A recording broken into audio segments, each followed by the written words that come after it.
अशाच ताज्या व महत्त्वाच्या घडामोडी जाणून घेण्यासाठी आमच्या महाराष्ट्र समाचार न्यूज चॅनलला लाईक, सबस्क्राईब व शेअर करा. ऑनलाईन खत खरेदी ॲप शेतकऱ्यांच्या हिताचे. गैरसमज दूर करण्याचे आवाहन. कृषी विभागाने सुरू केलेले ऑनलाईन खत खरेदी ॲप हे शेतकऱ्यांच्या हितासाठी असून खत वितरण प्रक्रियेत पारदर्शकता आणण्यासाठी ते विकसित करण्यात आल्याचा दावा कृषी अधिकारी गोविंद पोळ यांनी केलाय. ॲपमधील तांत्रिक अडचणी दूर करण्यासाठी प्रयत्न सुरू असून शेतकऱ्यांनी गैरसमज करून घेऊ नयेत असे आवाहन त्यांनी केले. हे प्रणालीमुळे खतांचा साठा, उपलब्धता आणि वितरणावर प्रभावी नियंत्रण ठेवणे शक्य होणार असल्याचेही त्यांनी सांगितले. नमस्कार, मी गोविंद, कृषी अधिकारी गुण नियंत्रण, तालुका कृषी अधिकारी कार्यालय, छत्रपती संभाजीनगर. आज इथं महावीर फर्टिलायझर, जाधववाडी, छत्रपती संभाजीनगर इथं ॲपबद्दल काही प्रॉब्लेम आहेत का, किंवा खत बुकिंग करताना काही अडचणी येत आहेत का, परंतु बुकिंग झालेलं खत विक्री करताना काही अडचणी येत आहेत का, तर हे प्रत्यक्ष जाणून घेण्यासाठी आणि पाहण्यासाठी आणि शेतकऱ्यांची सुद्धा मी खत बुकिंग करून देण्यासाठी ते कमी आता म्हणजे परत डेमो घेतला. तर याच्यामध्ये म्हणजे यांचं काही शेतकरी आहेत, कल्याण सिंग, कप्पू सिंग महेर यांचं काल जे बुकिंग झालेलं खत होतं, तर ते DAP खत आज इथून यशस्वीरित्या त्यांना विक्री करण्यात आली. पॉस मशीनला सुद्धा कुठला एरर नाही दाखवण्यात आला. दुसरी गोष्ट, आत्ता आम्ही 12:12 त्यांचं परत दुसरं 10:26 याच विक्री केंद्रामध्ये बुक केलं आणि 12:16 त्यांना पॉस मशीनला ते सगळं पुढच्या 4 मिनटामध्ये ते स्कॅन करून ती प्रोसेस पूर्ण झाली आणि ते सुद्धा त्यांना 2 गुण्या हा खत विक्री करण्यात आला. आणि हा इथं बुक झालेला त्यांच्या मोबाईलमध्ये ॲपमध्ये बुक झालेला डेटा, परत पॉसमध्ये मशीनमध्ये सुद्धा तो बुक झालेला, परत नंतर बुक झाल्यानंतर तो विक्री झालेला हा पण डेटा तिथं रिफ्लेक्ट होतो आहे. म्हणजे हा सुद्धा डेटा दिसतो आहे. म्हणजे एकंदरीत हे होतं आहे शेतकऱ्यांना. आता याच्यामध्ये आपल्याला अजून जिल्हाभरामध्ये आपला आता हा जो प्रोजेक्ट आहे केंद्र शासनाने महाराष्ट्रातील कोल्हापूर आणि छत्रपती संभाजीनगर या 2 जिल्ह्यामध्ये प्रायुक्त तौर सुरू केलेला आहे, जेणेकरून की मधल्या काळामध्ये बरेच शेतकऱ्यांची मागणी होती, विक्री केंद्रवाल्यांची मागणी होती, किंवा विक्री केंद्राच्या ज्या संघटना आहेत त्या असोसिएशनची सुद्धा मागणी होती की जो लिंकिंगचा प्रकार आहे तो लिंकिंगचा प्रकार असेल तर तो बंद व्हावा. मग आता शेतकऱ्यांना जे खत पाहिजे, जे सबसिडीमधले जे काही खतं आहेत हे खतं या म्हणजे या DBT पद्धतीद्वारे विक्री होतात. तर या सबसिडीच्या खताद्वारे लिंकिंग होते असं शेतकऱ्यांचं आणि विक्री केंद्रवाल्यांचं सुद्धा म्हणणं होतं. आणि मागच्याच म्हणजे एप्रिल-मे महिन्यामध्ये त्यांचे ते हे सुद्धा झाले, म्हणजे राज्य शासनाकडं किंवा राज्याकडं या संघटनांनी सुद्धा आंदोलन केलेलं होतं विक्री केंद्रांच्या.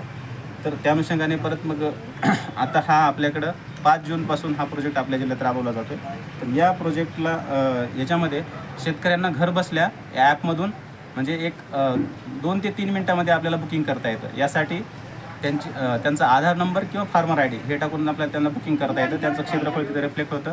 आणि आता आपल्याकडं बऱ्यापैकी म्हणजे शेतकऱ्यांचं हे फार्मर ID आलेले आहेत. शेतकऱ्यांनी म्हणजे फार्मर ID घेतलेले आहेत.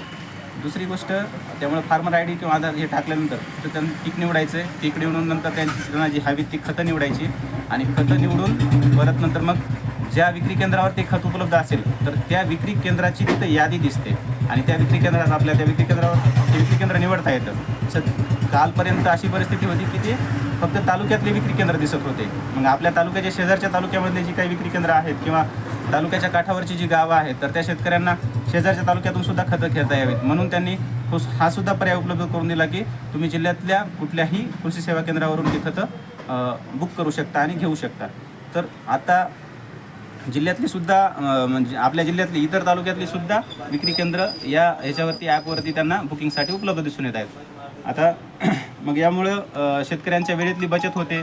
मार्केटमध्ये येऊन जर खत उपलब्ध नसेल संबंधित विक्री केंद्रावर तर ती वापस जाण्याची जी काही बऱ्याच वेळा वेळ येत होती किंवा त्यांच्या चक्रा व्हायच्या, तर या वेळेमध्ये बचत होते आणि त्यांना चॉईसचं जे काही खत आहे तर ते घेता येऊ शकतं.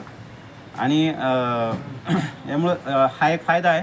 आणि ॲक्च्युली हे खत म्हणजे सबसिडीतलं खत असल्यामुळं केंद्र शासनाचं ते शेतकऱ्यांनाच जातं.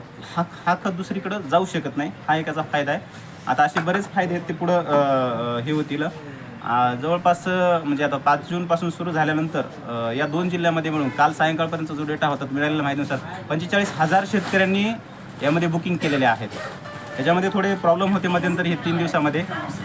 काही शेतकऱ्यांचं बुकिंग होत होतं, काही शेतकऱ्यांचं बुकिंग होत नव्हतं आणि काय ज्यापैकी झालेल्या शेतकऱ्यांचे बुकिंगचे म्हणजे पॉस मशीनला एरर येत असल्यामुळं ते खतं घेऊन जाऊ शकत नव्हते, परंतु आता ते सुद्धा प्रॉब्लेम सॉल्व्ह झालेले आहेत.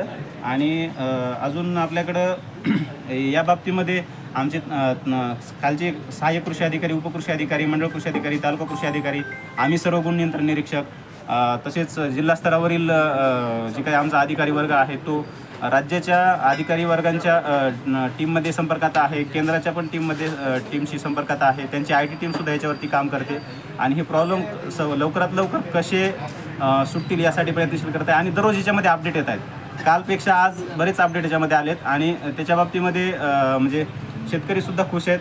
आता यांनाच विचार आहे, मागच्या 2 दिवसापूर्वी हे परेशान होते, परंतु त्यांचं कालचं खत बुकिंग झालेलं त्यांना आज मिळालं आणि आजचं सुद्धा म्हणजे एक 5 मिनिटाच्या आत त्यांना ते खत मिळालेलं आहे. दादा, तुमची प्रतिक्रिया काय ते सांगा. माझे नाव सांगा, परिचय करून. कपूर सिंग राहणार मी शामोडी, इथून 10 किलोमीटर अंतरावरती माझं गाव आहे.